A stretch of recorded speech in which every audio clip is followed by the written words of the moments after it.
well, so they've got all the stuff that they need to communicate with somebody and say, is this it? No, please change. You got to adjust this, and then they redo it and go back and forth. So they're completely equipped to do good headphones or to advise on good headphones, but it apparently doesn't come out that way a lot. This set, for whatever reason, is a 60mm open back that is tuned quite nice, and it plays back my library well. Okay, let's go. Happy Friday. We have, today's kind of a banger. This is a $2,000 plus set with one of the nicest cables that I've ever seen. I'm debating right now whether to keep the cable, but I think I'll just do it as a set. If you're a subscriber, go ahead and comment below. Give the video a thumbs up. If you're not a subscriber, go ahead and subscribe, because I'm going to pick somebody down below that's a subscriber, and I'm going to send them a flagship set. This is legit flagship, and you may not ever be able to afford that. And you're just going to get it because you're supporting a channel.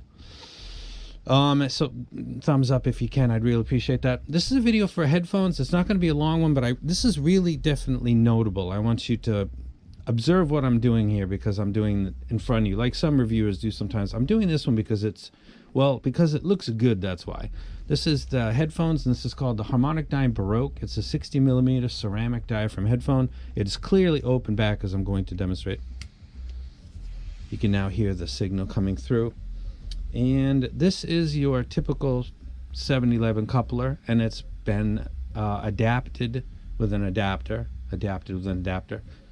Just bear with me, so that I can kind of more easily measure headphones. I'm going to lay this over the top, and because of this design, the way that's got that longer shape, a lot of earphones or headphones don't really fit that good. I'm just going to place my thumb on the bottom here on this side, because this is going to make sure that it gets sealed, because the entire chassis is pulling on the opposite direction. So this is going to be sealed, and it's sealed all the way around. And now this is on 124, which is like the highest. You can smooth it more and more and make it look nicer and nicer, and people kind of do that sometimes, but this is really at max setting. I'm going to go ahead and hit reset. And this is the graph of this set right here.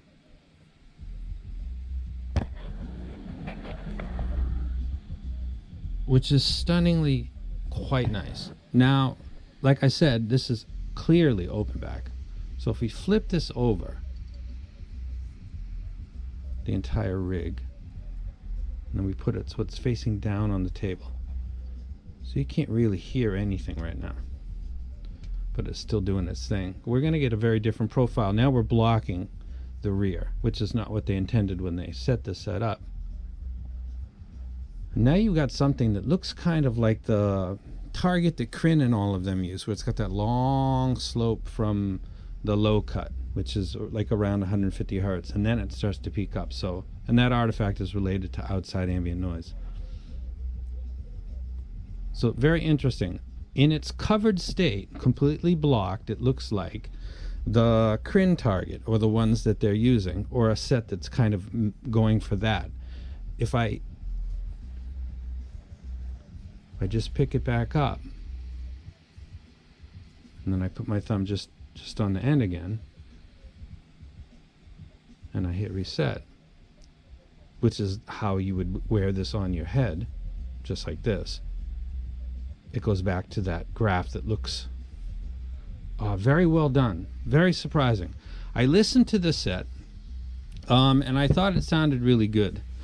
But I've listened to some sets recently, and I thought they sounded good, but it was for like YouTube and stuff. But for music, this is let me go ahead and describe it really quickly. The low end is potent, but not over. This set reminds me a lot of planar, in a way, and it might be because it's got open back and I can get ambient sound out of the back. One of the thing about dynamic drivers is when they're combined with a closed back earphone, dynamic driver, which can tend to sound maybe slow or woolly, or just kind of smooth.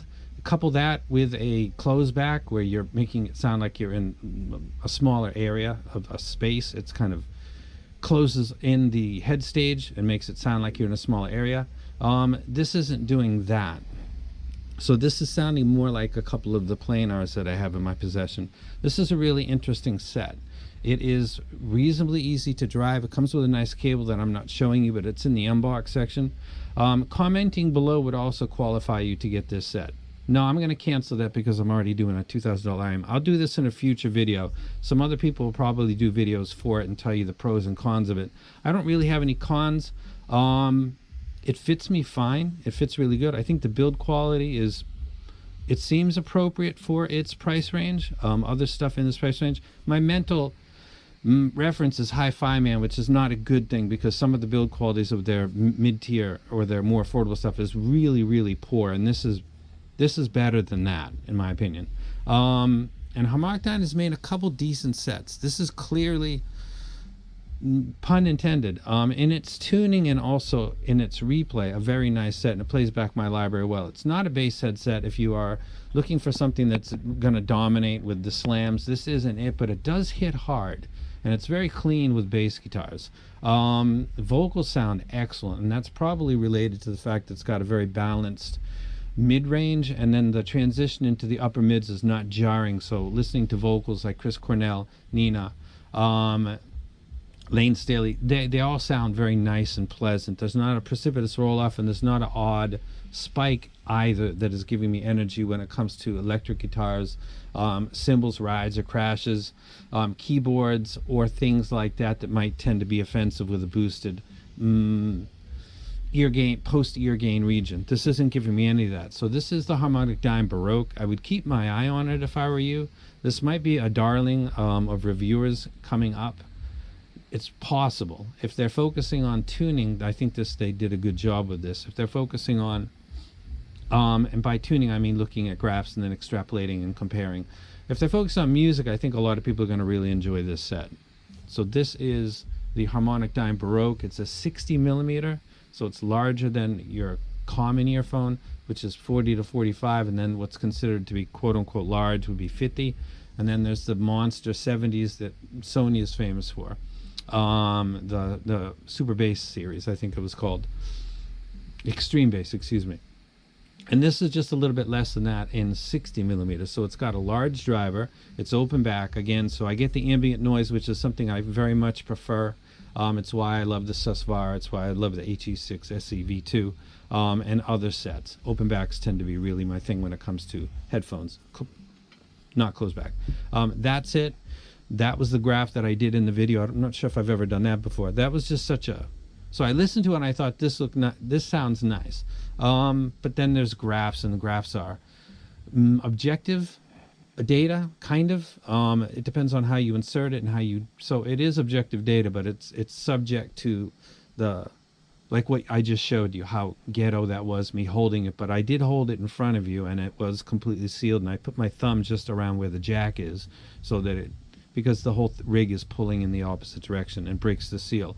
Otherwise, very well done. One more time, just for consistency's sake. Now, I'm going to do something different here. I'm going to select unsmoothed, which is something that I would never do for IMs. No smoothing at all. So any like weird peaks or anything else like that will be kind of removed because of the smoothing, which is very typical for everybody. So I'm going to go ahead and hit that again.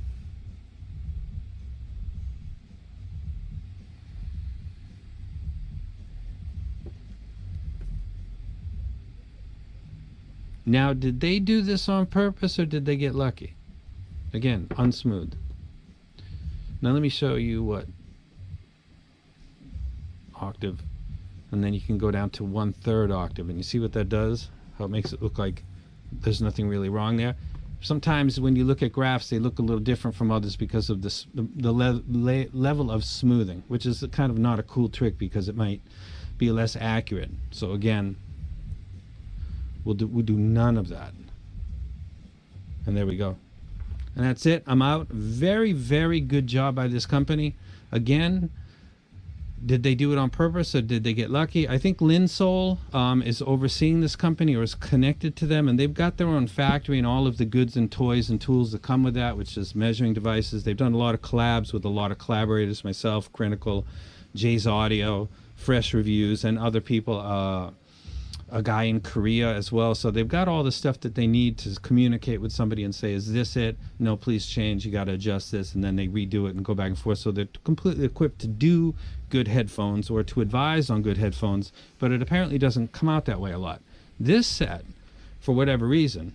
It's a 60 millimeter open back that is tuned quite nice, and it plays back my library well.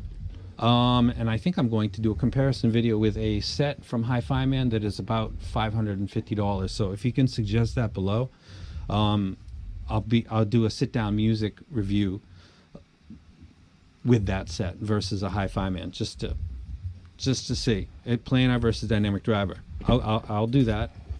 Good job, and don't forget to comment below. Have an awesome weekend, by the way. Don't forget to comment below for probably one of the nicest sets I've done in a giveaway in a long time, for no particular reason except for I just looked at them before I turned the camera on and thought, let's have a nice video on a Friday. And again, good job for Harmonicdyne, and I am out. Happy Friday.